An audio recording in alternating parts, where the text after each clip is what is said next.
Selamat pagi para netizen dimanapun kita berada, salam inspirasi bagi kita semua. Wah, wah, wah, wah. Ini ada apa begitu ya? Kementerian Koperasi ya minta warung Madura taat aturan jam operasional. Tidak boleh buka 24 jam. Kira-kira seperti itulah himbauannya.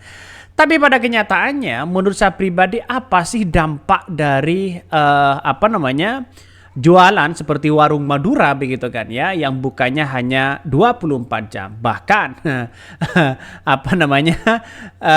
waktu candaan dari netizen begitu kan ya, hari kiamat buka setengah hari.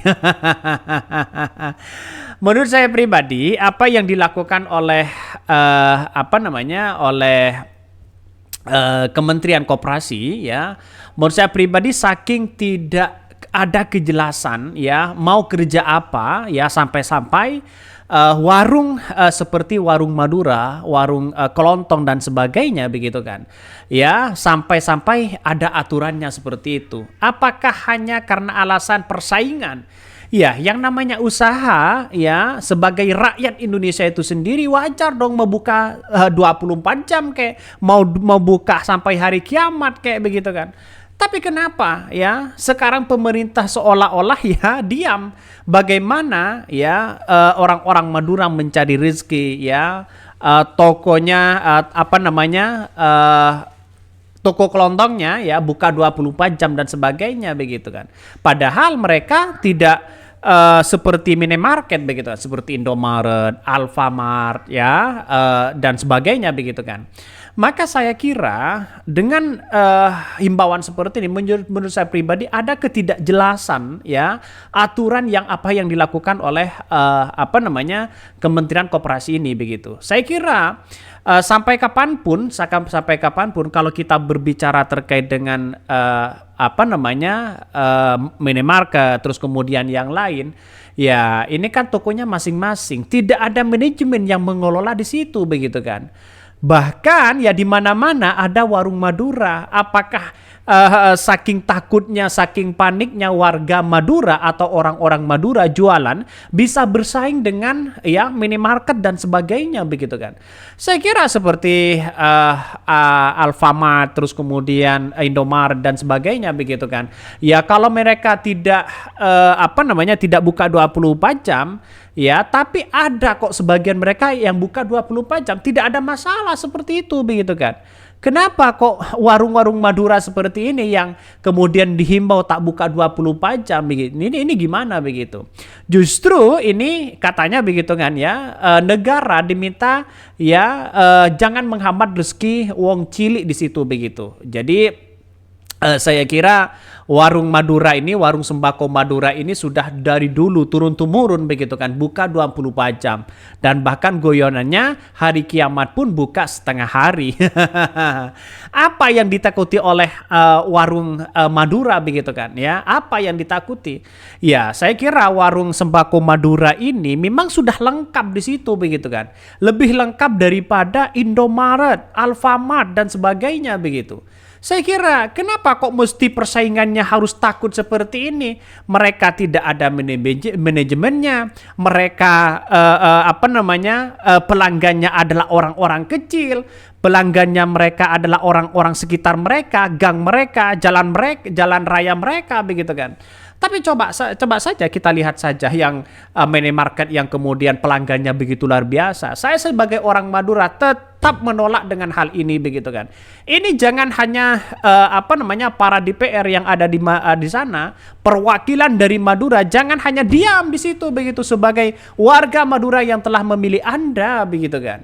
Saya kira ini menjadi catatan penting kepada siapapun begitu kan. Kalau ada himbauan seperti itu dan harus kita menghormati, wah sampai-sampai ada aturan seperti itu begitu. Logika yang tidak jelas.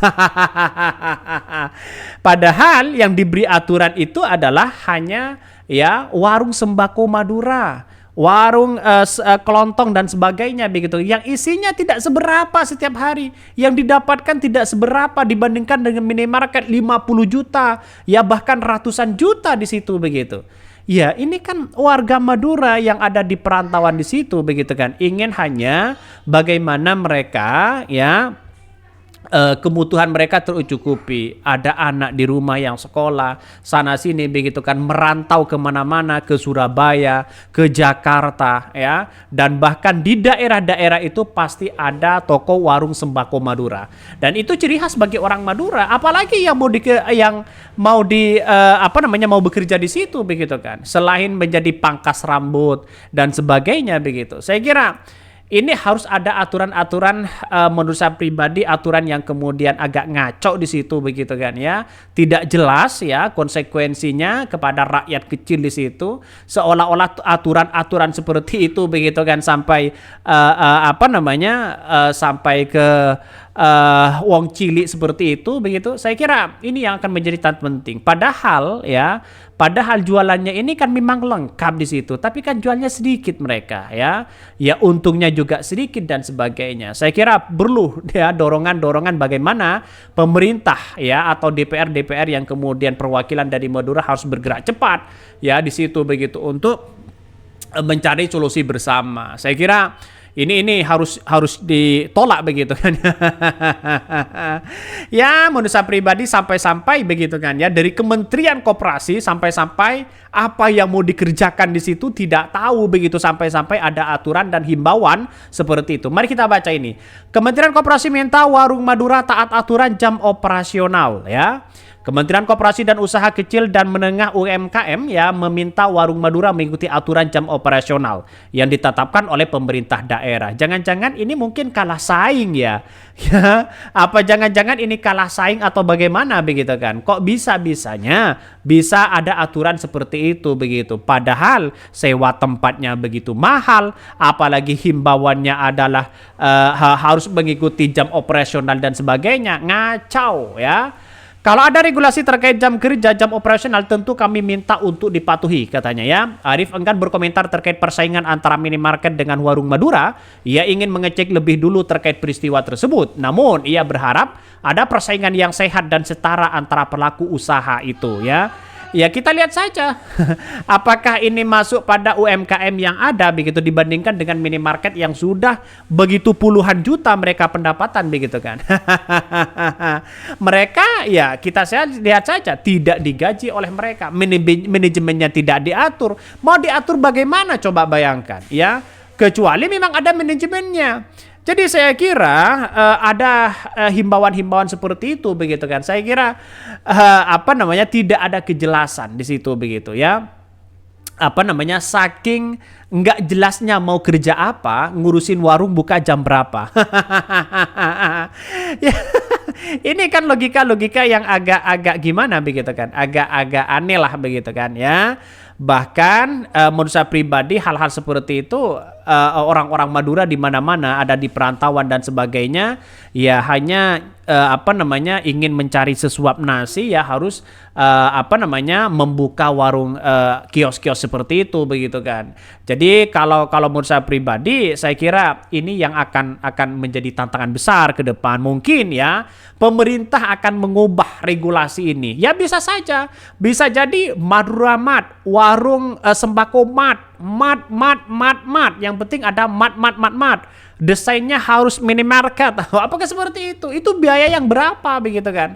Ya nantinya mungkin pasti kalau tidak ada regulasi seperti itu jangan buka. Ya ini kacau begitu kan ya. Sampai ada larangan seperti itu. Saya sebagai orang Madura saya menurut hal ini begitu kan ya. Tidak begitu setuju begitu himbauan-himbauan seperti itu. Karena apa? Ya ini kan ngurusin orang begitu kan ya. Pemerintah ngurusin uang cilik. Apakah tidak ada kerjaan lain selain regulasi-regulasi yang ada begitu kan? Apakah warung-warung Madura apakah harus diganti dengan mat ya, sembako mat, Madura mat. Ya itulah pemerintah saat ini begitu. Saya kira harus menjadi pertimbangan ya di DPR nantinya ya, apalagi di DPR yang kemudian dari Madura ya, mohon dengan sangat hormat. Walaupun saya tidak punya toko sembako Madura, tapi saya sebagai orang Madura ya berada di perantauan ya, merasakan apa yang ia rasakan begitu kan, bagaimana uang tidak punya uang, bagaimana mereka mencari sesuap nasi dan sebagainya. Saya kira kalau ada aturan-aturan seperti itu ya Perlu diperjelas lah. Mungkin itu yang kami sampaikan ya, tonton terus channel Hodari Podcast Rakyat ini karena ada berita-berita menarik dan viral setiap harinya. Salam para netizen, salam inspirasi bagi kita semua. Jangan lupa di subscribe channel YouTube Hodari Podcast Rakyat ini.